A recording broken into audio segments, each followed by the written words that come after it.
نحمدہ ونصلی علی رسولہ الکریم اما بعد فاعوذ باللہ من الشیطان الرجیم بسم اللہ الرحمن الرحیم وَكَأَيٍّ مِّن نَّبِيٍّ قَاتَلَ مَعَهُ رِبِّيُّونَ كَثِيرٌ فَمَا بَهَنُوا لِمَا أَصَابَهُمْ فِي سَبِيلِ اللَّهِ وَمَا ضَعُفُوا وَمَا اسْتَكَانُوا وَاللَّهُ يُحِبُّ الصَّابِرِينَ صدق اللہ العظیم رب اشرح لي صدری ویسر لي امری واحلل عقدۃ من لسانی یفقہوا قولی وجعل لی وزیرا من اہلی آمین یا رب العالمین۔ باطل سے دبنے والے آسمان نہیں ہم، 100 بار کر چکا ہے تو امتحان ہمارا۔ معزز ناظرین، آج ہم معاصر اسلامی احیائی تحریکوں پر ایک سیریز کا آغاز کر رہے ہیں۔ انڈو پاکستان میں برپا ہونے والی ایسی تحریکوں کو تو آپ جانتے ہی ہیں، لیکن یہ ضروری ہے کہ ہم عالم اسلام میں دیگر مسلم ممالک میں ایسی جو بھی تحریکیں برپا ہوئیں ان کے بارے میں ہم جانیں، تاکہ ہم اس ہمگیر اور ہمجہتی احیائی عمل سے کچھ روشناس ہو سکیں جو سقوط خلافت اور دوسری جنگ عظیم کے بعد پورے عالم اسلام میں برپا ہوا، اور آج ہمیں دیکھنا ہے کہ وہ جو مسائی ہے وہ کہاں تک پہنچی ہے اور آگے وے فارورڈ کیا ہے۔ تو اس انالیسس کے لیے ضروری ہے کہ ہم دیکھیں کہ یہ جو سٹرگل ہوئی ہے مختلف ممالک میں، اس میں کیا کیا قربانیاں اہل حق نے دی ہیں، تاکہ ہم پھر اس سے ہمیں ایک تو حوصلہ بھی ملے، ہمیں موٹیویشن بھی ملے، وہ حرکت بھی پیدا ہو ہمارے اندر کہ ہم اس مشن کو آگے لے کے جا سکیں۔ تو آئیے سب سے پہلے ہم مصر چلتے ہیں۔ مصر 639 میں عیسوی میں صحابی رسول عمر بن العاص رضی اللہ عنہ نے فتح کیا تھا، اور اس کے بعد سے پھر یہ مختلف مسلم ڈائنیسٹیز کے تحت ہی رہا، لیکن 19ویں صدی میں ہم دیکھتے ہیں کہ جیسے دیگر مسلم ممالک کے ساتھ ہوا، مصر کے ساتھ بھی یہی ہوا کہ یہ پھر مسلم رول سے نکل گیا، اور پہلے یہ فرینچ کے انڈر رہا، 1867 میں یہ فرانس کے انڈر رہا، اور اس کے بعد پھر 1882 میں یہ برٹش کے کنٹرول میں چلا گیا۔ جیسے پاکستان اور انڈیا کا معاملہ ہے، انڈو پاکستان کا معاملہ ہے، یہ بھی برٹش رول کے انڈر ہی آپ کو پتہ ہے کہ رہے تھے۔ 19ویں صدی اس لحاظ سے مسلمانوں کے لیے بہت ہی بری صدی ہے کہ اس میں مسلمانوں کے دیگر ممالک جو تھے وہ ڈائریکٹ کولونیل راج کے اندر آ گئے، اور یہی معاملہ جو ہے مصر کے ساتھ بھی تھا، اور جیسے ہی کولونیل راج کے انڈر مصر گیا تو اس میں پھر وہ سارے کے سارے معاملات ہونا شروع ہو گئے، جیسے کہ دیگر مسلم ممالک کا حال تھا کہ ان کولونیل پاورز نے پھر مسلمانوں کی جو تہذیبی بنیادیں تھیں ان پر حملہ کرنا شروع کیا، اور اپنی جو ویسٹرن تہذیب تھی اس کو نافذ کرنا شروع کیا، اور یہ عمل جو ہے مصر کے اندر 19ویں صدی میں شروع ہو چکا تھا۔ ہم دیکھتے ہیں کہ 20ویں صدی کا جب آغاز ہوتا ہے 2 بڑے ایونٹس ہوتے ہیں، ایک تو پہلی جنگ عظیم، اس کے بعد پھر سقوط خلافت۔ یہ جو پہلی سمجھ لیں کہ پہلا ربع تھا اس صدی کا، فرسٹ کوارٹر، یہ اس لحاظ سے بہت اہم تھا کہ اس نے مسلمانوں کو جگا دیا۔ ایک تو فرسٹ ورلڈ وار کے بعد سقوط خلافت ہو گئی، مطلب مسلمانوں کی جو خلافت تھی وہ ختم ہو گئی، اور وہ جو آفٹر شاکس تھے فرسٹ ورلڈ وار کے وہ خلافت عثمانیہ نہ سہ سکی اور اس کا خاتمہ ہو گیا۔ دوسرا ہم یہ دیکھتے ہیں کہ فرسٹ ورلڈ وار میں جو یہ طاقتیں آپس میں ٹکرائی ہیں ویسٹرن پاورز، اس کی وجہ سے ان کے اپنے وسائل میں بھی کمی آ گئی، اور ان کے لیے ممکن نہیں رہا کہ یہ اپنی جو کالونیز تھیں ان کو صحیح طریقے سے مینیج کر سکیں۔ تو یہ جو اوپننگ ایک نظر آئی، تو پھر ہم دیکھتے ہیں کہ ایک احیائی عمل کا آغاز ہوا پورے عالم اسلام میں، اور اسی طریقے سے ہم دیکھتے ہیں مصر کے اندر یہ جو مشعل اٹھائی وہ اخوان المسلمون نے اٹھائی۔ تو اخوان المسلمون 1928 میں شیخ حسن بنا رحمۃ اللہ علیہ نے قائم کی، جو اس وقت صرف ایک 22 سالہ استاذ تھے۔ شیخ حسن بنا رحمۃ اللہ علیہ کی جب ہم زندگی کے حالات دیکھتے ہیں تو ہمیں معلوم ہوتا ہے کہ ان کو بچپن سے ہی قائدانہ صلاحیتیں اللہ تعالیٰ نے دی ہوئی تھیں۔ ان کے جو والد صاحب تھے احمد بن عبد الرحمن البنا، وہ بھی معروف عالم دین تھے، جامعۃ الازہر سے فارغ التحصیل تھے، اور کافی ان کی کتابیں موجود ہیں حدیث پہ، فقہ پہ۔ پھر جس اسکول میں یہ پڑھے وہ اسکول بھی ایک بہت بڑے جامعہ کے زیر انتظام تھا، اور وہ جو جامعہ تھا وہ استاد محمد زہران کے زیر انتظام تھا۔ استاد محمد زہران کا نام بھی جانا پہچانا نام ہے مصر کی تاریخ میں، اور وہ بھی ایک عالم دین تھے۔ وہ بھی درس کیا کرتے تھے اسکول کے دوران، پھر گھر میں جب آتے تو گھر میں بھی درس ہوا کرتا تھا، تو ایک دینی ماحول میں انہوں نے پرورش پائی۔ پھر ہم دیکھتے ہیں کہ ان کو اللہ تعالیٰ نے قائدانہ صلاحیتیں تو دی ہوئی تھیں، وہ تو ان کے اندر بچپن سے تھیں، لیکن امر معروف اور نہی عن منکر کا ایک بڑا شدید جذبہ ان کے اندر موجود تھا، اور یہی وجہ ہے کہ بالکل اپنی کم سنی میں ہی ان کو یہ احساس تھا کہ مجھے اس حوالے سے کچھ کرنا ہے۔ صرف یہ 12 سال کے تھے، اس وقت انہوں نے اپنی پہلی آرگنائزیشن بنائی، اس کا نام کیا رکھا؟ انجمن انسداد محرمات، ٹھیک ہے۔ تو اس مقصد کے لیے انہوں نے نہی عن منکر کے فریضے کو ادا کرنے کے لیے اتنی کم سنی میں انہوں نے اپنی یہ جماعت بنائی، اور اپنے کچھ دوستوں کو ساتھ ملایا، اور ان کا کام کیا تھا کہ اپنے علاقے میں جہاں جہاں بھی قہوہ خانے ان کو نظر آتے، وہاں پہ جو بھی اگر کوئی بری چیز دیکھتے تو ایک خط جو ہے یہی ترتیب کرتے، یعنی اس کو یہی مرتب کرتے، احادیث کو، آیات کو۔ حسن البنا دیگر دوست جو تھے ان کے، وہ تو علمی لحاظ سے یہ ساری بات نہیں جانتے تھے، تو یہ خود اس کو لکھتے، اور پھر ان کے دیگر دوست جو ہیں وہ خطوط جو ہیں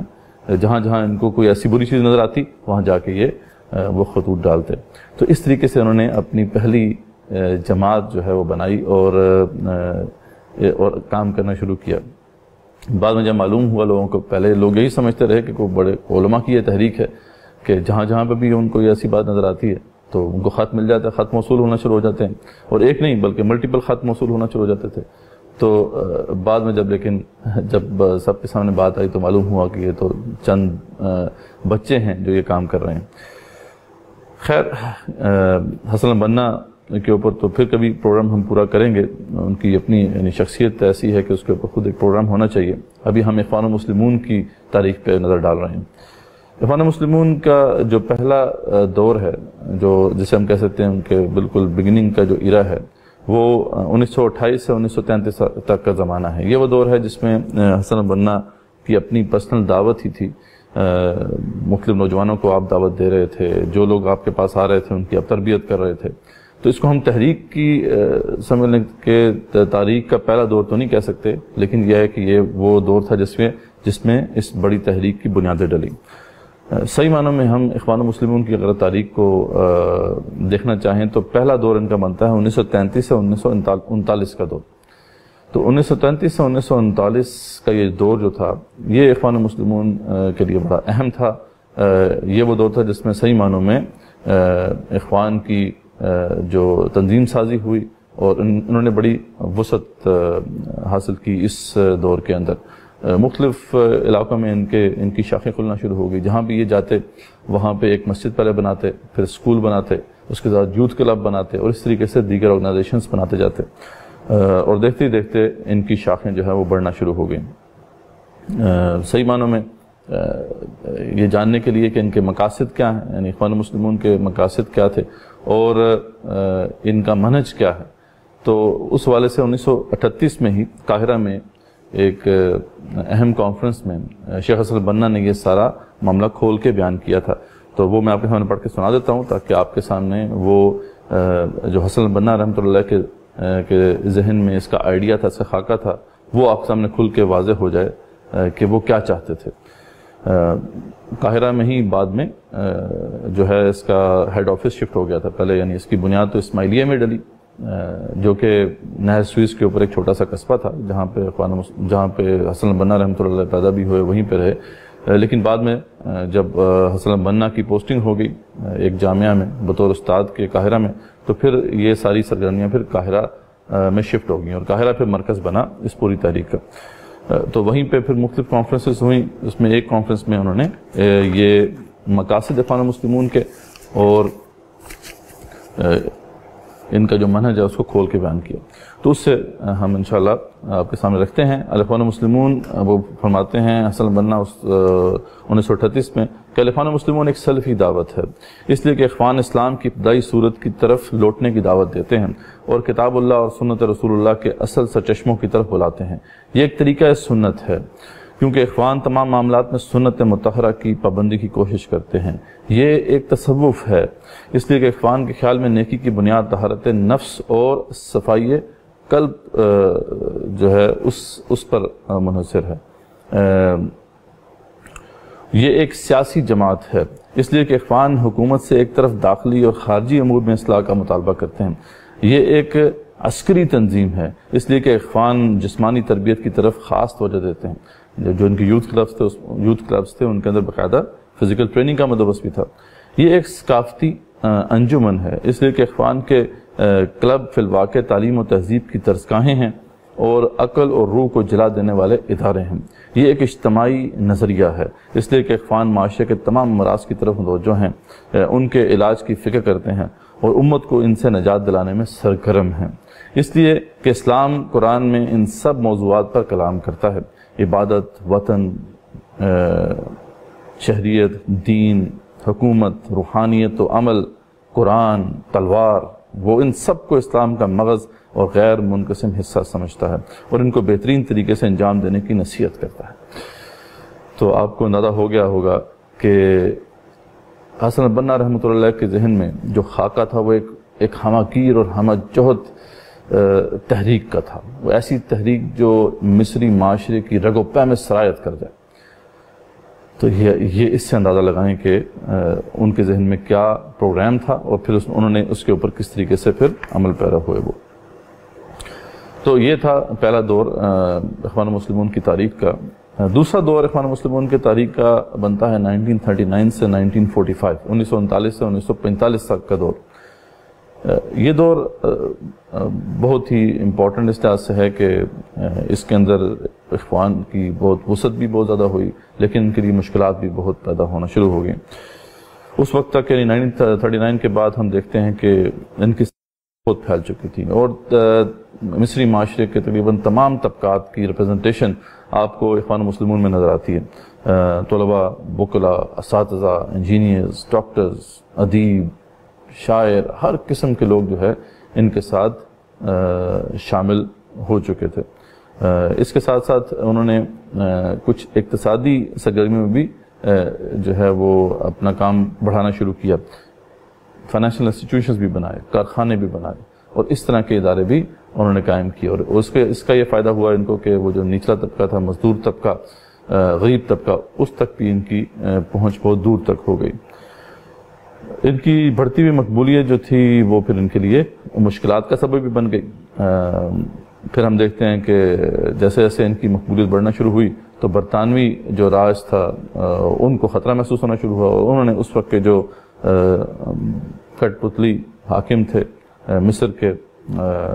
حسین سری پاشا، ان کے اوپر جو ہے وہ دباؤ ڈالنا شروع کیا تاکہ وہ ان کے اوپر پابندیاں لگائیں، اور ان کے اوپر پھر آہستہ آہستہ پابندیاں لگنا شروع ہوئیں۔ یہ پہلا دور سمجھ لیں کہ پابندیوں کا تھا جو ان کے اوپر لگنا شروع ہوا۔ ان کا ہفتہ وار ایک میگزین تھا تعارف، اور ماہانہ میگزین تھا المنار، اس پر پابندی لگا دی گئی، ان کا پریس بند کر دیا گیا،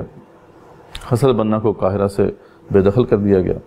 اور ان کے جو نائب تھے ان کو بھی بے دخل کر دیا گیا۔ بعد میں ان دونوں کو قید بھی کر دیا گیا، جس پہ مصری پارلیمنٹ میں پھر بڑا احتجاج ہوا، تو پھر ان کو وہاں سے رہا کیا گیا۔ اصل میں 1941 میں انہوں نے ایک اور بہت اہم ڈیسیژن لے لیا تھا، جس کی وجہ سے یہ خطرہ بڑھ گیا تھا برٹش راج کے لیے بھی، اور ان کے جو اوپر شاہ فاروق کی حکومت تھی، شاہ فاروق کی بادشاہت تھی جو مصر اور سوڈان کے اوپر، اور اس کے تحت پھر یہ حکومتیں تھیں جو پرائم منسٹرز تعینات ہوتے تھے شاہ فاروق کے تحت، تو ان کو ایک خطرہ لاحق ہو گیا تھا۔ 1941 میں بیسیکلی یہ بہت بڑا فیصلہ کیا تھا اخوان نے کہ ہم اب سیاسی سرگرمیوں میں بھی حصہ لیں گے۔ ابھی تک انہوں نے یہ پروگرام واضح نہیں کیا تھا، یاد رہے، کہ ہم نے اسلام کو غالب بھی کرنا ہے ریاستی سطح پر، لیکن یہ ضرور کہا تھا ہم اب الیکشن میں حصہ لیں گے تاکہ پارلیمنٹ میں جا کے بھی نہیں منکر کا فریضہ سر انجام دے سکیں۔ تو یہ ایک بہت بڑا ان کا ڈیسیژن تھا جس کی وجہ سے خطرے کی گھنٹیاں ہر طرف بج گئی تھیں۔ خیر، حسین سری پاشا کے بعد پھر نحاس پاشا کی حکومت آئی۔ بس یہ جو مختلف نام ہیں ان کو بس یوں آپ دیکھ لیں کہ دو بڑی پارٹیاں تھیں اس وقت مصر میں، سیاسی پارٹیاں. ایک وفد پارٹی تھی جس کی سربراہی کر رہے تھے نحاس پاشا، اور دوسری جو پارٹی تھی وہ سعدیہ پارٹی تھی، سادس پارٹی جسے کہتے ہیں. تو اس کی قیادت جو ہے وہ تھی یہ نقراشی پاشا کے پاس یا اور دیگر ان کے رہنما تھے. جب بھی وفد پارٹی کی حکومت آئی تو اخوان کو سکھ کا جو ہے نا سانس لینے کا موقع ملا، کچھ ان کو اوپننگز ملی، ان کے دفاتر دوبارہ سے بحال ہوئے. لیکن جب جو سعدیہ پارٹی آئی تو ان کے اوپر مشکل وقت آیا ہے، تو یہ اپنے ذہن میں رکھیں. تو نحاس پاشا جو تھے ان کا تعلق وفد پارٹی سے تھا. سعدیہ پارٹی بیسیکلی وفد پارٹی کا، یعنی یہ جو لوگ تھے جنہوں نے بعد میں پھر سعدیہ پارٹی بنائی، یہ وفد پارٹی میں ہی تھے، لیکن بعد میں اختلافات ہوئے تو یہ علیحدہ ہو گئے. خیر اس کو زیادہ ہم نے توجہ نہیں دینی ہے اس حوالے سے، صرف تاریخ کے حوالے سے ان کے نام ہیں تو اپنے ذہن میں رکھیں ان کو. نحاس پاشا کی جو حکومت تھی 1942 سے 1942 سے 1944 تک، یہ پھر اگین جیسا کہ میں نے بتایا کہ اخوان کے لیے جو ہے وہ بہتر حکومت تھی. اخوان کو اس میں ریلیکسیشنز ملی. انہوں نے حسن البنا نے اسماعیلیہ سے کھڑا ہونے کا فیصلہ کیا تھا الیکشن میں، لیکن بعد میں نحاس پاشا نے ان کو منع کیا تو یہ منع ہو گئے، لیکن اس کے عوض انہوں نے کچھ نرمیاں اخوان کے لیے حاصل کر لیں. نحاس پاشا کے بعد پھر احمد ماہر کی حکومت آئی. احمد ماہر جو تھے ان کا تعلق بھی وہ سعدیہ پارٹی سے تھا، تو اس لیے ان کے لیے مشکلات بڑی. 1944 سے 1945 تک کا دور ان کی وزارت عظمیٰ کا دور ہے. ایک دفعہ پھر حسن البنا اور دیگر اخوان کے جو سربراہان تھے انہوں نے الیکشن میں حصہ لینے کی کوشش کی، لیکن اس دفعہ پوری دھاندلی کی گئی اور کوشش کی گئی کہ نہ جیتیں، اور پوری اس میں برٹش بھی انوالو رہے تاکہ کسی طریقے سے حسن البنا کو اوپر نہ آنے دیا جائے. تو یعنی وہ گھنٹیاں ہر طرف بج گئی تھیں، برٹش راج بھی ان سے پریشان ہو گیا تھا، اس لیے پوری کوشش کی گئی. حالانکہ یہ یقینی بات تھی کہ اسماعیلیہ میں تو سیٹ ان کی پکی تھی حسن البنا کی رحمۃ اللہ علیہ کی، لیکن انہوں نے نہیں بننے دیا گیا. پھر احمد ماہر نے جب دوسری جنگ عظیم میں جرمنی اور اٹلی کے خلاف جنگ کا اعلان کیا تو یہ ایک ایسا فیصلہ تھا جس کی پرزور مخالفت کی اخوان نے، اور اسی وجہ سے پھر ان کے ڈیفرنسز بڑھنا شروع ہو گئے اور پھر ان کے لیے مشکلات بھی بڑھنا شروع ہو گئیں. 1945 میں یہ افسوسناک واقعہ پیش آیا کہ احمد ماہر جو ہے ان کو قتل کر دیا گیا، اسیسینیٹ کر دیا گیا، اور اس کا سارا الزام ایک ہی پارٹی پہ لگ سکتا تھا، اخوان پر وہ لگا، اور ان کے لیے پھر جو ہے وہ آزمائشوں کا دور شروع ہو گیا. اگلے جو وزیر اعظم تھے نقراشی پاشا تھے، اور انہوں نے پھر ان کے اوپر جو ہے وہ قید و بند کی سزائیں جو ہے وہ سنانا شروع کر دیں. حسن البنا کی درخواست کے باوجود اخوان کی سرگرمیوں پر پابندی لگا دی گئی اور اخوان کو ایک طرح سے بین کر دیا گیا. 1945 سے پھر 1948 کا دور یہ ان کا سمجھ لیں کہ تیسرا اہم دور ہے. 1945 کے بعد آپ کو پتہ ہے دوسری جنگ عظیم کے بعد کا جو ایرا تھا اس میں پھر اخوان کو ایک اوپننگ نظر آئی. وہ اس لحاظ سے کہ جو برٹش راج تھا انہوں نے ان سے کانٹریکٹ کیا تھا کہ ہم آپ کو آزاد کر دیں گے اور شخصی آزادیاں مل جائیں گی مصریوں کو، لیکن یہ ہے کہ ایسا نہیں ہو سکا. تو اس دوران اخوان المسلمون جو تھے انہوں نے، کیونکہ وہ تو اس کے حامی تھے آزادی کے، تو وہ ان کی آزادی کا نعرہ لے کے سامنے آئے تھے، تو عوام میں بھی مقبولیت ان کی بہت بڑی، اور ان کو یعنی سمجھ لیں کہ ایک طرح سے ان کا عروج کا دور ہے. ان کی ایکسپینشن بہت زیادہ بہت تیزی سے ہوئی اس دور کے اندر. 1946 میں انہوں نے ایک روزنامچہ بھی نکالنا شروع کیا جس نے پھر اخوان کو دیگر مسلم ممالک میں بھی متعارف کروایا، اور ان کی دعوت پھر دیگر ممالک میں بھی پھیلنا شروع ہو گئی. اس وقت جو ہے جب پیک کا دور ہے جسے ہم کہہ سکتے ہیں اخوان مسلمون کا، ان کی جو ممبرز کی تعداد تھی وہ 5 لاکھ تک تھی، اور تقریباً اس وقت 2000 سے زائد شعبے ان کے کام کر رہے تھے مصر کے اندر، اور کچھ شعبے جو تھے وہ سوڈان میں بھی کام کر رہے تھے. تقریباً 50 کے قریب شعبے ان کے سوڈان میں کام کر رہے تھے، اور اس طرح دیگر مسلم ممالک کے اندر بھی، خاص طور پہ عرب ممالک اور شمالی افریقہ کے دیگر ممالک کے اندر ان کا اثر و رسوخ بڑھ گیا تھا. اور جیسا کہ میں نے بتایا آپ کو کہ یہ پورا ان کا پرزور مطالبہ تھا کہ ہمیں اب آزادی حاصل کرنی ہے، اس طریقے سے یہ بات نہیں چلے گی. تو اس وقت جو نقراشی پاشا کی حکومت تھی تو حسن البنا رحمۃ اللہ علیہ نے ان کو خط بھی لکھا اور ان سے کہا کہ آپ اب اس حوالے سے کچھ کریں، ورنہ پھر عوام کو جہاد کی اجازت دیں تاکہ ہم پھر جہاد کریں. اگر آپ نے نہیں کرنا تو ہم جہاد کے لیے تیار ہیں. اس پہ انہوں نے کچھ گفتگو شروع کی برٹش کے ساتھ، برٹش اتھارٹیز کے ساتھ، لیکن کچھ فائدہ نہیں ہوا. وہ جو اپنا وعدہ انہوں نے کیا تھا اس پر وہ پورا نہیں اترے.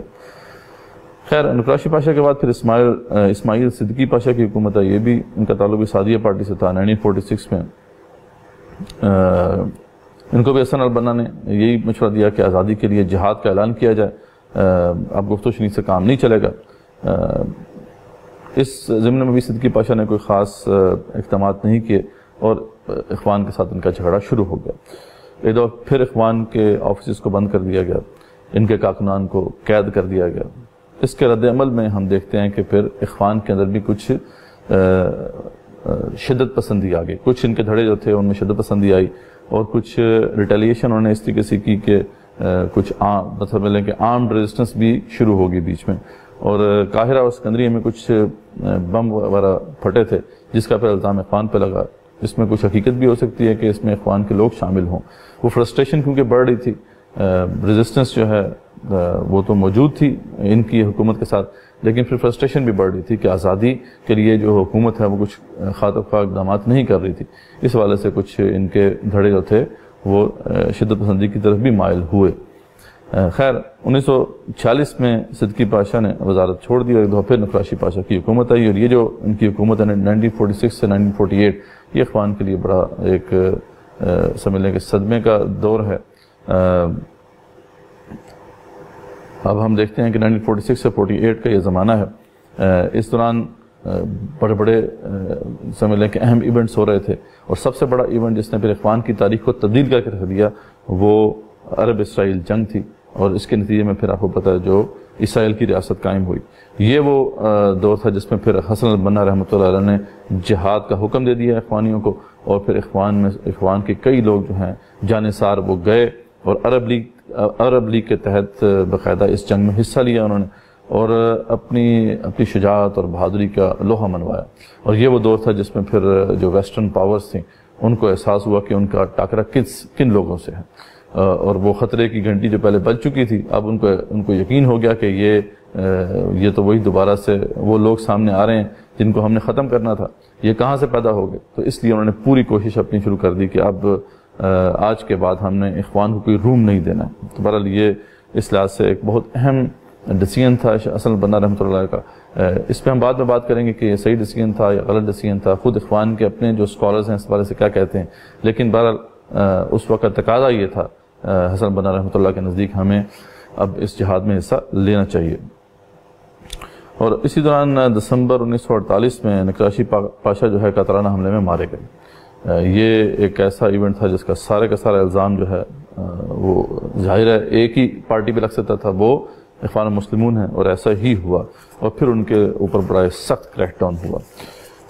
اور یہ کریک ڈاؤن اس طرح جو ہوا سمجھ لیں کہ اس کے بعد جو حکومت تھی ابراہیم عبدالہادی کی حکومت تھی، ان کی وزارت عظمیٰ تھی، یہ 1948 سے 1948 تک قائم رہی، اور اس میں پھر اخوان کے اوپر بڑا شدید جو ہے وہ کریک ڈاؤن کیا گیا، ان کے تمام دفتر بند کر دیے گئے۔ تقریباً ایک اندازے کے مطابق مطلب 50,000 سے اوپر ان کے جو کارکنان ہیں ان کو قید و بند کی صحبتوں سے گزارا گیا،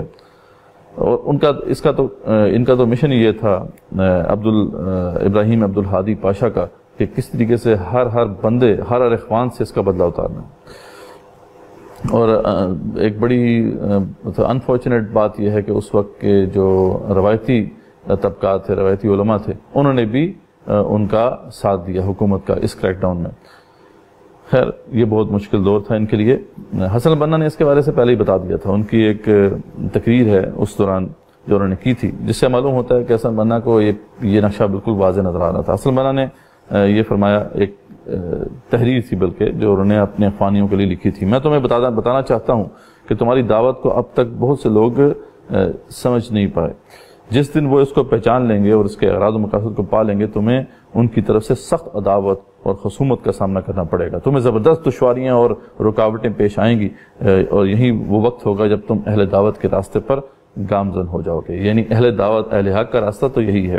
ابھی تک تو تم غیر معروف ہو اور دعوت کے اس میدان میں جو ہے وہ کام کر رہے ہو، اور وہ جس سے ہو تو صحیح قربانی کی طالب ہے اس کی تیاری کر رہے ہو۔ اسلام کی حقیقت سے قوم کی ناواقفیت، یعنی ابھی قوم ناواقف ہے اسلام کی حقیقت سے، تمہارے لیے سنگراہ بنے گی، اور بہت سے سرکاری علماء دین کی طرف سے تمہارے تصور اسلام پر تعجب کا اظہار کیا جائے گا، یعنی روایتی طبقہ بھی تمہارے خلاف ہو جائے گا۔ دعوت دین کی راہ میں تمہارے طریقہ کار پر وہ لوگ کتاب کی نگاہ ڈالیں گے، زوما قائدین اور اہل اقتدار اور رسوخ اور جو بھی رسوخ والے ہیں تم سے حسد کریں گے۔ تمام حکومتیں یکساں تمہاری مزاحمت کریں گی، اور ہر حکومت چاہے گی کہ تمہاری سرگرمیوں کو بند کر دے اور تمہارے راستے میں کانٹے بچھائے۔ غیر ملکی لٹیرے یعنی انگریز جو ہیں ہر طریقے سے تمہارا مقابلہ کریں گے، تمہاری دعوت کے نور کو بجھانے کی کوشش کریں گے، اور اس کے لیے وہ کمزور حکومتیں اور یہ جو لیڈر ہیں ہمارے، یہ ان کی مدد کریں گے۔ ان ہاتھوں کو استعمال کریں گے جو ان کی طرف بھیک اور تمہاری طرف ظلم اور تعدی کے لیے پھیلے ہوئے ہوں گے، اور کوشش کریں گے کہ ہر برائی اور عیب تم پر چشمہ کریں۔ اپنی قوت اور اثر اور دولت اور حکومت کے ذریعے وہ تمہاری دولت لوگوں کے سامنے انتہائی ہولناک صورت میں پیش کریں گے۔ یہی وہ وقت ہوگا جب تم آزمائش اور امتحان کے دور میں داخل ہوگے، اور تمہاری گرفتاریاں عمل میں آئیں گی، تم جیل میں ڈالے جاؤ گے، تمہارے تبادلے کیے جائیں گے، اور دور دراز کے علاقوں میں پھینکے جاؤ گے، تمہارے وسائل اور راحت کے جو سامان ہیں ان کو چھین لیا جائے گا، تمہارے گھروں کی تلاشیاں لی جائیں گی، ممکن ہے کہ اس ابتلا کی مدت طویل ہو۔ اور ساتھ ہی پھر شیخ نے سورہ عنکبوت کی آیات پڑھ کے سنائی کہ حسب الناس ان یترکوا ان یقولوا آمنا وهم لا یفتنون، لوگوں نے حساب لگا لیا کہ ان کو چھوڑ دیا جائے گا اسی حالت میں اور ان کو آزمایا نہیں جائے گا۔ تو حسن بنا رحمۃ اللہ علیہ کے نزدیک کے سامنے یہ نقشہ بالکل واضح نظر آ رہا تھا۔ خیر 1948 میں جو ان کے اوپر کریک ڈاؤن ہوا، اور اس سے بہت سے ان کی جو سرگرمیاں تھیں وہ ختم ہی ہو گئی تھیں، اور وہی سوال اٹھنا شروع ہو گیا تھا جو کہ تاریخ میں بار بار جو ہے وہ کھڑا ہوتا رہا کہ کیا اخوان کا خاتمہ ہو گیا۔ خیر 1949 میں ایک اور بہت بڑا صدمہ ہوا، وہ یہ کہ شیخ حسن بنا رحمۃ اللہ علیہ کو سر بازار گولی مار دی گئی، ان کو شہید کر دیا گیا، اسیسینیٹ کر دیا گیا، اور اس حالت میں اسیسینیٹ کیا گیا کہ کوئی بھی ہاسپٹل ان کو لینے کو تیار نہیں تھا، اور وہ اسی طریقے سے ان کا خون بہتا رہا اور وہ شہید ہو گئے۔ جب وہ شہید ہوئے تو حکومت کی طرف سے پورے مصر میں کرفیو تھا، اور کسی کو اجازت نہیں تھی کہ وہ ان کے جنازے میں شرکت کریں، یہاں تک کہ ان کی ڈیڈ باڈی بھی وہ دینے کو تیار نہیں تھے ان کے گھر والوں کو۔ ان کے والد نے ریکویسٹ کی کہ مجھے ان کی کم سے کم ڈیڈ باڈی تو دے دو، تو اس پہ انہوں نے اس شرط پہ دیا کہ آپ صرف اکیلے ان کا نماز جنازہ پڑھائیں گے، اس شرط پہ ہم آپ کو دیں گے۔ تو وہ جو ان کے بیچارے والد تھے، بوڑھے تھے، اکیلے انہوں نے ان کا نماز جنازہ پڑھایا، اور اس کی یعنی سمجھ لیں سیدنا ظریفی کا یہ عالم تھا کہ جب ان کی لاش گھر پہ لائی گئی تو گھر سے قبرستان لے جانے کے لیے انہوں نے وہ جو سیکیورٹی اہلکار تھے ان سے ریکویسٹ کی ان کے والد صاحب نے کہ مجھے میری ہیلپ کرو، کندھا تو دے دو تاکہ میں وہاں تک لے جاؤں۔ تو انہوں نے صاف انکار کر دیا کہ ہم کندھا بھی نہیں دیں گے، یعنی کوئی کندھا دینے کو تیار نہیں تھا، یہاں تک کہ گھر کی عورتیں جو ہے ان کے والد صاحب کے ساتھ ہوئیں اور ان کو کندھا دے کر قبرستان تک پہنچایا۔ انہوں نے اپنے ہاتھوں سے قبر کھود دی، وہاں ان کو دفن کیا اور اس کے بعد ان کی نماز جنازہ پڑھائی۔ تو یہ یعنی ایک عظیم شخصیت، وہ پیکر عہد و وفا، وہ مسلسل جدوجہد کرنے والا مجاہد، آخرکار اس طریقے سے اس دنیا سے گیا۔ لیکن اگین ایسے لوگ تو پھر دل کی دھڑکن ہوتے ہیں، زندگی جب ان کی ختم ہو جاتی ہے تو پھر ان کا جو جذبہ ہے، عشق ہے، وہ پھر کئی لوگوں کو زندہ کر دیتا ہے۔ تو انہوں نے اس طریقے سے ان کے ساتھ ظلم کیا۔ خیر 1949 سے پھر 1953 کا جو دور ہے یہ ان کے لیے مشکل دور تھا۔ جولائی 1949 میں عبدالہادی کی جگہ حسن سیری کی دوبارہ حکومت آئی، جس کی نگرانی میں پھر الیکشنز ہوئے۔ الیکشنز میں پھر اخوان نے پوری کوشش کی کہ وفد پارٹی جو ہے وہ حکومت میں آئے، اور انہوں نے ساتھ دیا نواز پاشا کا۔ یعنی یہ ری بلڈنگ فیز تھا ان کا، یہ بہت بڑا دھچکا جو ان کو لگا تھا 1948-49 میں۔ اس کے بعد ری بلڈ ہونا اتنا آسان نہیں تھا ان کی تحریک کا، لیکن بہرحال وہ جو جذبہ اور وہ جو عشق کا انجیکشن ان کے امیر شیخ حسن بنا رحمۃ اللہ نے لگایا تھا، وہ پھر ماند کی طرف پڑنے والا تھا۔ خیر دوبارہ سے یہ متحرک ہوئے، اور 1951 میں پھر انہوں نے اپنے جو مرشد عام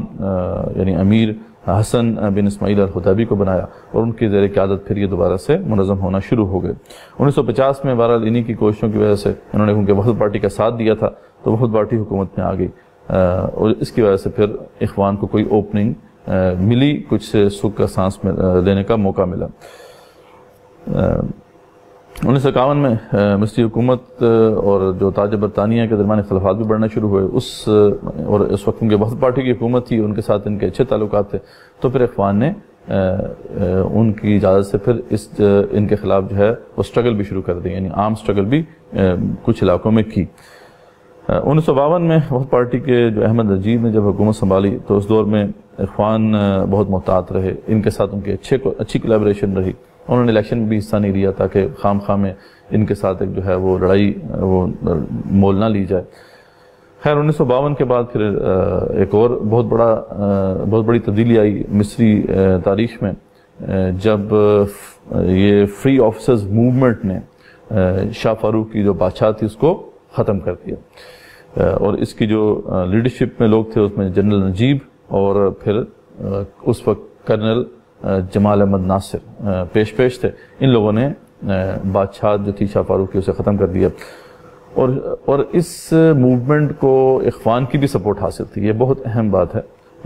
جس کو مد نظر رکھنا چاہیے، تو ان کو پوری طرح سپورٹ حاصل تھی، اور جنرل نجیب کے ساتھ ان کے بڑے اچھے تعلقات تھے۔ ہاں جو مسئلہ تھا اصل میں وہ کرنل جمال احمد ناصر کا تھا، ان کے خیالات سامنے نہیں آ سکے صحیح طریقے سے کہ وہ کیا چاہتے ہیں۔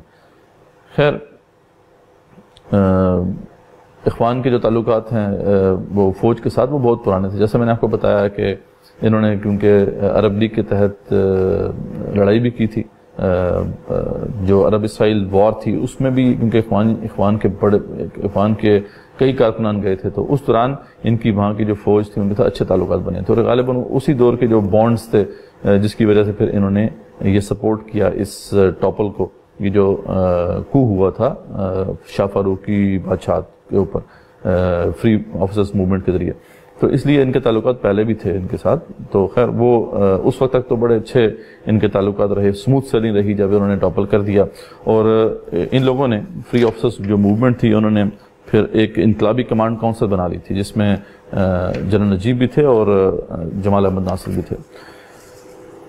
شروع میں جیسے میں نے بتایا کہ بڑی سموتھ سیلنگ رہی، بڑی اچھی ان کے تعلقات تھے، یعنی ان کے تعلقات اتنے اچھے تھے اس کا اندازہ کریں کہ 1953 میں جب اخوان نے ایک سیرت کانفرنس کی تو جنرل نجیب کو بھی بلایا، جمال احمد ناصر کو بھی بلایا، دونوں نے شرکت بھی کی۔ 1953 میں ہی 1953 میں ہی جب حسن بنا کی ایک برسی منائی گئی تو اس میں جنرل نجیب خود اپنے تمام افسروں کے ساتھ اخوان کے آفس آئے اور تعزیت کی، تو یعنی بڑا اچھا ان کا جو ہے دور چل رہا تھا۔ خیر 1954 کا دور پھر اگین ان کے لیے پھر مشکلات جو ہے وہ بڑھنا شروع ہو گئیں۔ وہ مشکلات کی جو سب سے بڑی وجہ تھی وہ یہ کرنل جمال احمد ناصر تھا۔ جمال احمد ناصر جو تھے ان کے بارے میں یہ آہستہ آہستہ سمجھ میں آیا کہ وہ عرب قومیت، سیکولرزم اور کمیونزم کے شدید حامی، اور اس حوالے سے پھر ان کا ایک ٹکراؤ تو ہونا ہی تھا اخوان کے ساتھ۔ اخوان تو اسلامی نظام چاہتے تھے، اسلام کی حکومت چاہتے تھے، اور ایک بات جو انشاءاللہ آگے جا کے مزید کھل جائے گی، تو حسن البنا رحمۃ اللہ علیہ 1948 میں یہ پھر منشور دے دیا تھا اخوانیوں کو 1948 میں کہ اب ہم نے اسلامی حکومت بھی قائم کرنی ہے، ٹھیک ہے۔ تو یہ بات انہوں نے شروع میں تو نہیں بیان کی، 1948 سے 1948 تک تو یہ بات واضح نہیں ہوئی، لیکن 1948 میں انہوں نے اپنی شہادت سے ایک سال پہلے یہ بات واضح کر دی تھی۔ تو یہ ان کا درمیان جو ہے وہ لڑائی یا جب کلش وہ ہو کے رہنی تھی، لیکن اصل میں جنرل نجیب ایسی شخصیت تھے کہ جو برج کا کام کر رہے تھے، لیکن لگتا یہ ہے کہ جنرل جو کرنل جمال احمد ناصر ہے ان کی پھر اثر و رسوخ بڑھنا شروع ہو گیا انقلابی کمانڈ کونسل میں، انہوں نے آہستہ آہستہ ان کو جو ہے سائڈ لائن کرنا شروع کر دیا جنرل نجیب کو، اور 1954 میں انہوں نے ان سے تقریباً حکومت ایک طرح سے کیپچر پوری طریقے سے کر لی تھی، اور پھر جو ہے اخوانیوں کے اوپر ایک بہت ہی سخت دور کا آغاز ہو گیا۔ پہلے جنوری 1954 میں اچانک اخوان کو دہشت گرد تنظیم قرار دے دیا گیا، اچانک، یعنی پتہ بھی نہیں چلا، جنرل نجیب بھی اس میں کچھ نہیں کر سکتے تھے، ان کی قیادت اور کئی کارکنان کو قید کر دیا گیا۔ جولائی میں جب ناصر کی حکومت نے انگریزوں سے معاہدہ کیا تو حسن حدیبی نے اس کی پرزور مخالفت کی، انہوں نے جو کچھ کانٹریکٹ وغیرہ کیا اس حوالے سے تو انہوں نے بڑی مخالفت کی، اس کے جواب میں ناصر نے ان کا جو روزنامچہ تھا وہ بھی بند کر دیا۔ پھر ہم دیکھتے ہیں اکتوبر میں پھر وہ حادثہ پیش آیا جس نے اخوان کی تاریخ کو بالکل بدل کے رکھ دیا۔ یہ تھا کہ صدر ناصر پر ایک قاتلانہ حملہ ہوا، اور یہ جو حملہ تھا اس کا سارا الزام صدر ناصر جو تھے اس وقت وہ صدر بن چکے تھے 1954 میں، وہ سارے کا سارا الزام اخوانیوں پہ لگایا اور اس طریقے سے ان کے اوپر ایک بہت بڑا کریک ڈاؤن ہوا. اگین ہزاروں کی تعداد میں کارکنوں کو قید کر دیا گیا. عرفان کی قیادت کو سزائے موت سنا دی گئی اور حسن حدیبی ایون کے مطلب اتنے بوڑھے تھے اس وقت، ان کو بھی جو ہے پہلے سزائے موت سنائی گئی، بعد میں ان کی سزا کو عمر قید میں جو ہے تبدیل کر دیا گیا اور یہ پھر 1961 تک جو ہے وہ قید میں ہی رہے. 1954 سے 1970 کا دور یہ جنرل جمال احمد ناصر کی حکومت کا دور ہے اور اس میں اخوانیوں کے اوپر جو ظلم کی کئی داستانیں رقم ہوئیں. طویل قید و بند کی جو ہے صعوبتوں سے ان کو گزرنا پڑا. ان کے جو قیادت تھی، کئی جو لوگ تھے ان کو سزائے موت سنائی گئی. بہرحال یہ بدترین یعنی سمجھ لیں کریک ڈاؤن تھا اخوان المسلمون کی تاریخ میں ان کے اوپر. اور اس لحاظ سے ہم دیکھتے ہیں کہ یہ اخوان کے ڈائسپورا کا بھی دور ہے. یہ وہ دور تھا جس میں پھر اخوان میں سے کئی لوگ جو ہیں انہوں نے ہجرت کی وہاں سے اور کئی کچھ ویسٹرن ممالک میں چلے گئے، کچھ دیگر عرب ممالک میں چلے گئے. خیر اللہ تعالیٰ کی اپنی مشیت ہوتی ہے، ہر کام میں کوئی حکمت ہوتی ہے. اس سے یہ فائدہ ہوا کہ اخوان کے یہ جو لوگ جہاں جہاں پہ گئے انہوں نے اپنے وہاں پہ مراکز قائم کیے. اس لیے ویسٹرن کنٹریز میں آج تک بھی جو وہاں دین کا کام چل رہا ہے عربوں کے ذریعے سے، تو وہ اخوانیوں کے ہی اسٹیبلش کیے ہوئے سارے مراکز ہیں. یہ بھی ایک علیحدہ داستان ہے یہ بتانے یہ جو ہے کہ کس طریقے سے ویسٹرن کنٹریز میں دعوت کا کام پھیلا، تو یہ اس میں بھی اخوانیوں کا بہت بڑا رول تھا. پھر عرب کے دیگر ممالک کے اندر جو ہے ان کا اثر رسوخ بڑا، یہ اسی دور کی بات ہے، ان کا ڈائسپورا کا بھی دور ہے.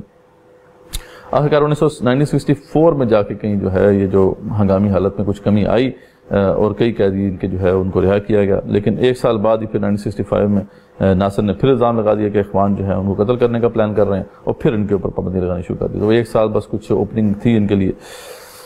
خیر یہ جو دور تھا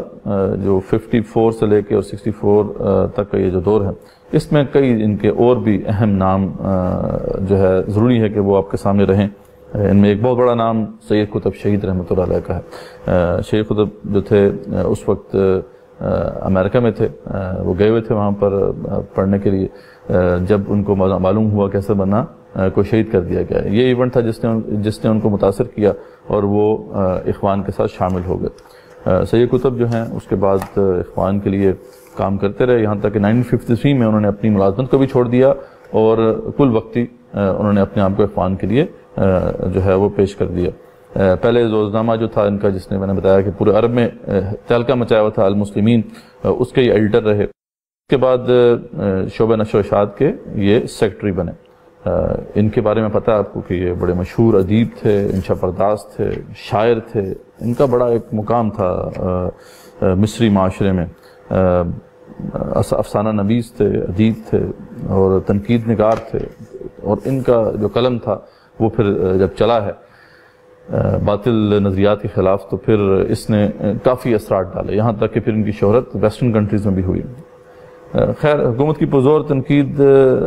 کرنے کی وجہ سے 1955 میں پہلے گرفتار کیے گئے اور کئی قسم کی اذیتوں سے ان کو پھر گزرنا پڑا. یہاں تک کہ جب مئی 1955 میں جب یہ فوجی اسپتال میں منتقل ہوئے تو ان کو کئی امراض لگ چکے تھے، یعنی اتنا شدید ٹارچر ان کے ساتھ ہوا تھا. یہ ایک بڑی دوناک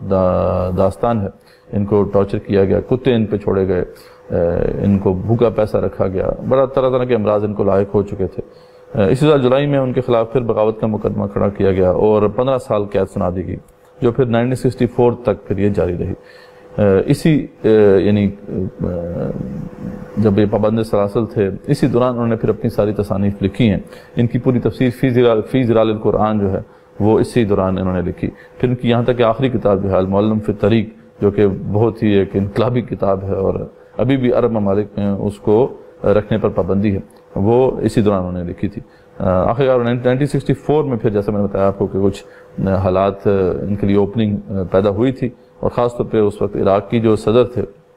انہوں نے خاص طور پہ سفارش کی تھی تو یہ رہا کر دیے گئے تھے. اور انہوں نے بلکہ یہ بھی کہا تھا جو عراق کے صدر تھے اس وقت کہ آپ ہمارے پاس آ جائیں اور ہم آپ کو ایجوکیشن کی جو ذمہ داری دینا چاہتے ہیں، جو ہمارے ملک کے ایجوکیشن کا سیکٹر ہے وہ آپ سنبھالیں. یعنی منسٹری آف ایجوکیشن جو ہے وہ ان کو دینے کا ایک طرح سے انہوں نے منسٹری آف ایجوکیشن پیش کی تھی، لیکن انہوں نے صاف انکار کر دیا اور جو نظریاتی جدوجہد تھی مصر میں جاری اس کے اوپر ہی کام کرنے کا فیصلہ کیا. خیر زیادہ دیر تک ان کے لیے مطلب سکھ کا جو ہے وہ سانس انہوں نے لیا ہے، 1965 میں ان کو سرمایہ اور اشتراکیت کے خلاف ایک انہوں نے مقالہ لکھا تھا اسلام کے حق میں، اس کی جرم کی پاداش میں ان کو قید کر دیا گیا، پریشر بھی تھا ویسٹرن پاورز کا، اور پتہ نہیں پھر اس کے ساتھ کئی مقدمات بنا دیے گئے، یہاں تک کہ پھر کچھ ہی عرصے بعد ان کو جو ہے ڈیتھ سینٹنس ان کا ایشو کر دیا گیا، اور پھر ان کو شہید کر دیا گیا۔ 1966 میں ان کو پھر شہید کر دیا گیا، اور جب ان کو خبر ملی کہ ان کو موت کی سزا سنا دی گئی ہے اور ان کو اب ایگزیکیوٹ کرنا ہے انہوں نے، تو ان کے جو الفاظ تھے جو فوجی ٹریبیونل کے سامنے انہوں نے بتائے تھے، انہوں نے کہا تھا کہ مجھے معلوم تھا کہ اس مرتبہ جمال عبد الناصر کی حکومت میرے سر کی طالب ہے، مجھے اس کا کوئی افسوس ہے، نہ ہی کوئی اپنی موت کا رنج ہے، بلکہ میں اس پر خوش ہوں کہ اپنے مقصد کے لیے میں جان دے رہا ہوں۔ اس امر کا فیصلہ مستقبل کا مورخ ہی کرے گا، اور کہ اخوان رائے راست پر تھے یا حکومت، یہ کہہ کر وہ دنیا سے چلے گئے۔ ایک اور ان کا الفاظ اسی دور میں انہوں نے کہے تھے کہ ہمارے الفاظ اس وقت تک بے جان اور کسی قسم کے جوش و جذبے سے محروم ہوتے ہیں جب تک کہ ہم ان کے لیے خون نہیں دے دیتے، اور انہی کے لیے جب ہم خون دے دیتے ہیں تو وہی مردہ الفاظ یکا یک زندہ ہو جاتے ہیں اور پھر لاکھوں لوگوں کے دلوں کو زندہ کر دیتے ہیں۔ تو انہوں نے یہ کہا تھا مجھے مار تو رہے ہیں لیکن میرے الفاظ زندہ رہیں گے، اور ایسا ہی ہوا، ان کو شہید کر دیا گیا۔ لیکن یہ عرب میں اس وقت جتنا بھی جذبہ جہاد ہے اس کے پیچھے اگر آپ کو بندہ نظر آتا تو ایک یہی سید قطب کی وہ کتابیں ہیں، سید قطب کی تفسیر ہے فی ظلال القرآن، جو ابھی بھی جو ہے دلوں کو گرمائے ہوئے ہیں۔ اس کے علاوہ ایک اور اہم نام اخوان کی تاریخ سے وہ زینب الغزالی کا ہے۔ زینب الغزالی جو ہے جمعیت سیدات المسلمات کی امیرہ تھی، یہ ایک علیحدہ آرگنائزیشن تھی اخوان سے، لیکن جب حسن البنا نے ان کو انوائٹ کیا کہ آپ ہمارے ساتھ جڑ جائیں تو انہوں نے ان کے ہاتھ پہ بیعت کر لی تھی۔ انہوں نے عورتوں کے اندر بہت زیادہ کام کیا، اخوان کی اہم رہنماؤں میں ان کا شمار ہوتا ہے۔ ان کو بھی یہ جو ہے قید کیا گیا، 1965 میں ان کو قید کیا گیا، اور پھر وہ ایسا ظلم کیا گیا ان کے اوپر، اس کی پوری رداد انہوں نے اپنی جو ہے کتاب ہے ان کی ایام حیاتی، ایام من الحیاتی، یعنی ایام حیاتی اردو میں ہم کہیں گے، تو اس کے اندر انہوں نے اپنی پوری آبیتی سنائی ہے کہ ان کے ساتھ کیا ہوا۔ ان کے ساتھ بھی یہ ہوا، کتے ان کے اوپر چھوڑے گئے، ان کو رفاہ حیدر کے لیے بھی نہیں جانے دیا گیا، وغیرہ وغیرہ، یعنی بہت ہی ایک سخت داستان ہے جو جس سے گزری۔ ان کو پہلے 25 سال کی قید سنائی گئی تھی، لیکن بعد میں انور سادات کے دور میں ان کو رہا کر دیا گیا تھا۔ 1970 سے 1981 کا دور جو ہے ان کے لیے کچھ بہتر تھا۔ جمال عبد الناصر کی وفات کے بعد انور سادات جو تھے وہ صدر بن گئے تھے، وہ بھی انتخابی کونسل کے ممبر تھے۔ اس دوران میں ان کو کچھ ضرور اوپننگ ملی، کچھ پابندیاں کم ہوئیں، کچھ لوگوں کو ان کو رہا کر دیا گیا، لیکن ان کے جو مرشد عام تھے ان کو نہیں رہا کیا گیا۔ حسن حدیبی جو تھے وہ مسلسل جیل میں رہے، یہاں تک کہ 1973 میں جا کے کہیں جیل میں ہی اس بڑھاپے یعنی پیرانہ سالی میں ان کا پھر انتقال ہوا۔ انور سادات نے جو سب سے سمجھ لیں کہ ایک ایسا کام کیا جس سے پورے عالم اسلام ان سے ناراض ہے، اور سمجھ لیں کہ پورے عرب جو ہیں ان سے ناراض ہیں اور آج تک ناراض ہیں، وہ یہ تھا کہ انہوں نے عرب اسرائیل معاہدہ کیا، اور اس کے تحت جو ہے انہوں نے سنائی پینسولا وہ مصر میں سنائی پینسولا کو مصر کے ساتھ جوڑوا لیا اور ان کی فوجیں وہاں سے نکلوا دیں، لیکن یہ ہے کہ اسرائیل کو تسلیم کر دیا۔ اس کی وجہ سے پھر عرب لیگ سے بھی ان کو نکال دیا گیا، اور یہ یعنی 1981 میں خیر انور سادات کے قتل کا بھی موجب بنا۔ انور سادات کو اسیسنیٹ کر دیا گیا تھا، اور اس کی وجہ یہی تھی کہ جو ان کے خلاف جذبات موجود تھے عربوں کے اندر، اسی وجہ سے کسی نوجوان نے ان کو پھر جو ہے وہ قتل کر دیا۔ خیر یہ وہ دور تھا جس میں ملی جلی جو ہے رسپانس رہا، کچھ ان کو اوپننگ بھی ملی، کچھ لوگوں کو رہا بھی کیا گیا، لیکن جو ان کے مرشد عام تھے جیسا میں نے بتایا وہ پابند سلاسل ہی رہے، اور دیگر جو ممبران تھے وہ بھی جیلوں میں ہی رہے۔ پھر اس کے بعد 1981 سے 2001 کا دور ہے، یہ حسنی مبارک کے صدر بننے کے بعد کا دور ہے، اور کچھ نرمیاں ان کو ملی، ان کے کئی اراکین اور قیادت تھی وہ ان کو بھی رہا کیا گیا۔ اس وقت تک اخوان کے کچھ لڑے جو ہے پرتشدد بھی ہو گئے تھے، آرمڈ ریزسٹنس بھی شروع کر دی کچھ لوگوں نے، ان پہ تو بڑا سخت کریک ڈاؤن کیا گیا، لیکن جو مین دھڑا تھا اخوان کا وہ جسے ماڈریٹ اخوان کہتے ہیں، انہوں نے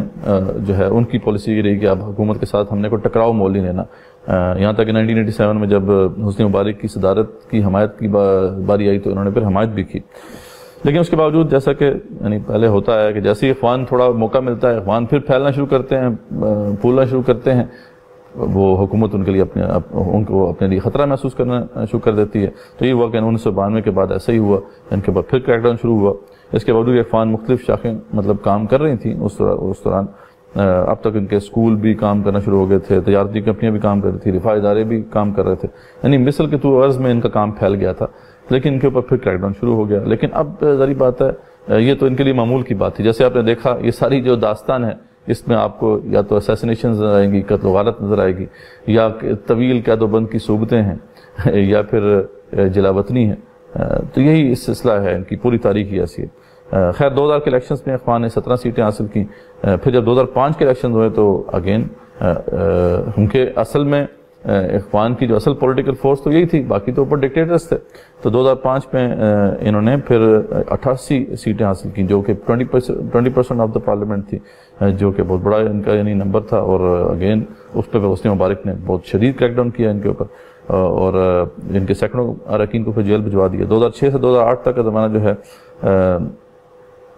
بہت سخت کریک ڈاؤن ان کے اوپر کیا گیا. ان کے کئی امیدواروں کو جو ہے لوکل کونسل جو الیکشن ہے ان میں بھی نہیں کھڑا ہونے دیا گیا، اور ظلم اپنے عروج پر پہنچ گیا. 2010 کے الیکشن الیکشنز میں جو مبارک رجیم کے تحت بدترین الیکشنز تھے، یعنی بہت دھاندلی کی گئی، اور ان کو جو ہے وہ جیتنے نہیں دیا گیا کہیں سے بھی، اور صرف ایک سیٹ یہ بیچارے جیت سکے. کہاں پہ 88 سیٹیں 2005 میں یہ جیت چکے تھے، اور 2010 میں جو ہے صرف ایک سیٹ ان کو مل سکی. خیر 2011 سے 2013 کا جو زمانہ ہے یہ آپ کو پتہ ہے، یہ تو ابھی کچھ دیر پہلے کی بات ہے. عرب اسپرنگ کا زمانہ ہے. عرب اسپرنگ کے دوران جو ہے ان کی جو حکومت تھی حسنی مبارک کی وہ گر گئی، اور آپ کو پتہ ہے کہ اس کے بعد سچویشن کیا ہوئی کہ جب فری اینڈ فیئر الیکشنز ہوئے تو اخوان نے 2 دفعہ ریفرینڈمز جیتے. 2012 تک ہونے والے جو بھی 2 ریفرینڈمز تھے وہ اخوان نے جیتے، اور بعد میں جب ان کے صدر مرسی کھڑے ہوئے، یعنی اخوان کی یہ پارٹی تھی جسٹس اینڈ فریڈم پارٹی، اخوان کے تحت ہی تھی، تو ان کے جب صدارتی امیدوار محمد مرسی کھڑے ہوئے تو 52% ووٹ ان کو ملے. تو معلوم ہو گیا کہ اصل پولیٹیکل فورس تو یہی ہے. لیکن اسلامی پارٹی کا اس طرح اقتدار میں آ جانا ویسٹرن پاورز کو کس طرح بھا سکتا تھا؟ ان کے خلاف پھر بہت کچھ سازشیں کی گئیں. اب یہ ایک علیحدہ داستان ہے.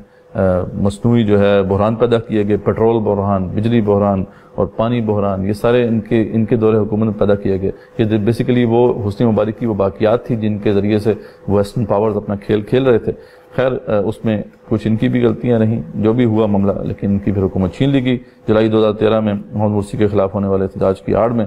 جنرل سی نے، یعنی ان کے خلاف بڑا احتجاج ہونا شروع ہو گیا تھا مرسی کے خلاف، اس کی آڑ میں جنرل سی جو تھے انہوں نے حکومت کا تختہ الٹ دیا، اور جو ہے ایک دفعہ پھر جو روایت پسند طبقہ تھا انہوں نے سپورٹ کیا. تو یہ تو ان کی تاریخ میں جیسے شیخ حسن البنا نے شروع میں کہہ دیا تھا وہ سلسلہ چلتا رہا. آپ کی بات جو کریک ڈاؤن ہوا وہ تاریخ کا بدترین کریک ڈاؤن تھا. اس دوران اخوان نے بھی بھرپور احتجاج کیا، کئی ہنگامے بھی ہوئے، لیکن یہ ہے کہ آپ نے دیکھا ہوگا رابعہ ادویہ گراؤنڈ میں ان کی لاشیں پڑی ہیں، تحریر اسکوائر پہ ان کی لاشیں پڑی ہیں، اور وہ منظر آپ دیکھتے ہیں کہ چہروں پہ مسکراہٹ ہیں، ہاتھ میں چھوٹا سا قرآن ہے اور ایک شہادت کی انگلی کھڑی ہوئی ہے. اگر یہ منظر دیکھیں تو یہی اخوانیوں کی تاریخ ہے، یہی اخوان المسلمون ہیں. قربانیوں کی ایک بڑی ہی جسے کہتے ہیں کہ بہت طویل داستان ہے. اخوان کی تمام قیادت کو جیل بھیج دیا گیا. ان کے سربراہ جو تھے محمد بدی، ان کو بھی جو ہے جیل بھیج دیا گیا، حالانکہ حسنی مبارک نے کبھی ایسا اقدام نہیں کیا تھا. 2013 میں منصورہ میں سیکیورٹی ڈائریکٹر پر جو ہونے والا حملہ تھا اس کا سارے الزام جو ہے اخوان پر ڈالا گیا، انہیں دہشت گرد تنظیم قرار دے دیا گیا، اور مصری عدالت نے 532 ممبران کو موت کی سزا سنائی. تو اس میں پھر آپ کو پتا ہے حسنی مبارک بھی شامل تھے، محمد مرسی بھی شامل تھے، اور 17 جون 2019 کو محمد مرسی عدالت میں جب پیش ہوئے تو وہیں پر وہ کولیپس کر گئے، اور کہا گیا کہ وہ دل کا دورہ پڑنے سے دنیا سے چلے گئے ہیں، لیکن ہمیں معلوم ہے کہ وہ بھی شہید ہیں، ان کو ٹارچر کیا گیا. تو یہ ساری اخوان کی ساری تاریخ ہے. کچھ 2 باتیں کر کے انشاءاللہ ہم اسے کنکلوڈ کریں گے. غلطیاں کیا ہوئیں اخوان سے؟ اس حوالے سے محمد قطب جو کہ سید قطب کے بھائی بھی ہیں اور ان کے اہم رہنماؤں میں شمار ہوتے ہیں، ان کی کتاب ہے کیف ندعو الناس، اس میں انہوں نے 3 وجوہات بیان کی کہ جو ہم سے غلطیاں ہوئی اور ہمیں اس کا پھر بڑی بھاری پرائس ادا کرنی پڑی۔ ایک تو انہوں نے کہا کہ دین کو ریاستی سطح پر قائم کرنے کا مشن جو ہے وہ 1948 میں جا کے شیخ حسن البنا رحمۃ اللہ علیہ نے پیش کیا، حالانکہ اگر یہ 1928 میں پیش کر دیتے تو پھر وہ جو تربیت تھی کارکنان کی وہ اسی نہج پہ ہوتی۔ تو جب اس وقت پیش کیا تو پھر اس میں ڈویژنس پیدا ہو گئی اخوان کے اندر، اور اخوان اس دھچکے کو جو ہے وہ سہ نہیں سکی۔ ایک تو یہ ریزن وہ دیتے ہیں۔ دوسری ریزن وہ کہتے ہیں، دوسری جو غلطی ہے وہ کہتے ہیں کہ ہم سے ہوئی مسلمون سے وقت سے پہلے مسلح سرگرمیوں میں حصہ لینا، جب خاص طور پہ 1948 میں جو بہت بڑا ڈیسیژن لیا تھا حسن البنا نے کہ ہمیں اب عرب اسرائیل کانفلکٹ میں جانا ہے اور فلسطین کی آزادی کے لیے اب ہم نے جنگ لڑنی ہے۔ یہ ایک ایسا ایونٹ تھا جس نے پھر ویسٹرن پاورز کو بھی جو ہے پریشان کر دیا، اور انہوں نے پھر اپنی پورا آرسنل پھر استعمال کیا ان کو کاؤنٹر کرنے کے لیے۔ تو یہ وہ کہتے ہیں کہ اگر ہم نہ کرتے تو شاید اتنی جلدی اتنا اس طریقے سے کریک ڈاؤن نہ ہوتا ہمارے اوپر۔ تیسری جو وہ کہتے ہیں غلطی ہم سے ہوئی کہ وقت سے پہلے ہم سیاست میں آ گئے۔ جب وقت سے پہلے ہم سیاست میں آ گئے تو پھر جو بھی حکومتیں تھیں انہوں نے ہمیں ایک خطرہ محسوس کر لیا کہ ہمیں خطرہ ہے ان کے لیے، اور پھر وہ جو سلسلہ ہے کریک ڈاؤنز کا اور سارا سلسلہ چلتا رہا۔ وہ کہتے ہیں اگر یہ نہ کرتے اور ہم فوکس کرتے اپنی آئیڈیالوجیکل دعوت پہ اور اسی کو آگے بڑھاتے تو شاید اس طریقے سے ہمارے اوپر کریک ڈاؤنز نہ ہوتے۔ خیر اس پہ بھی یعنی اوپن ٹو کویسچن ہے، یہ ڈسکشن کی جا سکتی ہے۔ مزید وجوہات جو ہم دیکھتے ہیں ان کی ناکامی تو ہم یہ نہیں کہہ سکتے، لیکن یہ ہے کہ ان کے اوپر جو بھی ان کے حالات رہے اس میں یہ کہ ان کی جو اسٹرگل تھی وہ اصلاحی منہج انہوں نے اپلایا، ریفارم کا منہج اپنایا، ریولوشنری منہج سے ان کو شناسائی نہیں تھی۔ ریفارم ظاہری بات ہے کہ وہ والا ریفارم نہیں تھا کہ ذاتی ریفارم، ذاتی اصلاح وغیرہ ان کا مشن نہیں تھا، ہاں مشن پورے معاشرے کی اصلاح تھی اور ہر فیکشن آف سوسائٹی کی اصلاح تھی۔ اس طرح سے تو ان کا بڑا ہماگیر ایک منہج تھا، لیکن ریولوشنری منہج جو ہے اس کی شناسائی اس سے ان کو شناسائی نہیں تھی۔ یہی وجہ تھی کہ جب موقع آیا ریولوشنری اسٹرگل کرنے کا تو پھر اس کی نہ ہونے کی وجہ سے ان سے بلنڈرز ہوئے۔ جیسے ہم دیکھتے ہیں کہ جب محمد مرسی کی حکومت کو ختم کیا گیا تو فوراً دھرنے شروع کر دیے، حالانکہ دھرنے جو ہیں وہ لاسٹ ریزورٹ ہوتا ہے، پہلے آپ کو ایک ملک کی تحریک کھڑی کرنی ہوتی ہے۔ تو اس وجہ سے پھر ان کے اوپر کریک ڈاؤن بڑا شدید ہوا، ان کی ساری قیادت جو ہے وہ یا تو قید کر دی گئی یا شہید کر دی گئی۔ تیسری بات ہم سمجھ سکتے ہیں ان سے غلطی ہوئی کہ الیکشن کے ذریعے سے انہوں نے تبدیلی کا ایک تصور جو تھا اس کو اپنایا، جو کہ ہمارے ہاں بھی جماعت اسلامی نے اپنایا۔ تو یہ ایک ایسا پروسیس ہوتا ہے جس میں آپ کبھی بھی طاقت آپ کے پاس نہیں ہوتی ہے۔ اسٹیٹ کے 3 آرگنز ہوتے ہیں، ایک آرگن جو ہے وہ مقننہ ہے جس کے اندر آپ حکومت میں آتے ہیں، لیکن اس کے 2 بڑے جو آرگنز ہوتے ہیں یا اس کی شاخیں ہوتی ہیں، ایک عدلیہ اور انتظامیہ، دونوں بہت سٹرونگ ہوتے ہیں۔ اگر ان کو آپ تبدیل نہ کریں تو پھر آپ کے پاس پاور نہیں ہوتی۔ تو یہ سمجھ لینا کہ آپ حکومت میں آگے آپ کے پاس پاور ہے، یہ ایک غلطی تھی جو اخوان سے ہوئی۔ اسی وجہ سے ہم دیکھتے ہیں کہ جب انہوں نے جلدی کی اسلام کو نافذ کرنے میں تو یہ سارے پہلے ان کو عدلیہ نے جو ہے وہ ڈسکوالیفائی کر دیا اور بعد میں پھر فوج نے ان کو حکومت سے نکال دیا۔ تو یہ کچھ باتیں ہیں، کچھ غلطیاں جو ان سے ہوئیں محمد قطب کی زبانی میں نے آپ کے سامنے رکھا، کچھ انالیسس ہمارا کہ ان کی جو اسٹریٹجی میں کیا خامیاں تھیں جس کی وجہ سے وہ یہاں تک پہنچے۔ لیکن بہرحال اخوان جو ہیں وہ زندہ رہیں گے۔ تاریخ میں ہمیشہ یہ سوال اٹھتا رہا کہ کیا اخوان ختم ہو گئے، لیکن ہمیشہ اخوانیوں نے تاریخ کو غلط ثابت کیا۔ ان کی قربانیاں یقیناً اللہ کے ہاں قبول ہیں، اللہ تعالیٰ ان کو اس کا اجر دے گا، اور یہاں پہ بھی یہ قربانیاں رائے گاہ نہیں جائیں گی، خون کبھی بھی رائے گاہ نہیں جاتا۔ تو انشاءاللہ ہم دیکھیں گے کہ وہ وقت آئے گا جب اخوان دوبارہ سے منظر عام پر آئیں گے، اور اب کے بعد جو آئیں گے وہ پہلے سے بھی زیادہ بہتر پوزیشن ہوگی ان کی، اور اسلام کو وہاں پہ نافذ کریں گے جو ان کا اصل مشن ہے۔ یہیں پر ہم ختم کرتے ہیں آج کا سیشن۔ انشاءاللہ نیکسٹ ٹائم کسی اور ملک میں آپ کو لے کے جائیں گے، وہاں کی جو تجدیدی اور احیائی مسائی ہے اس پر روشنی ڈالیں گے۔ جزاکم اللہ خیر۔ سبحان اللہ والحمد للہ۔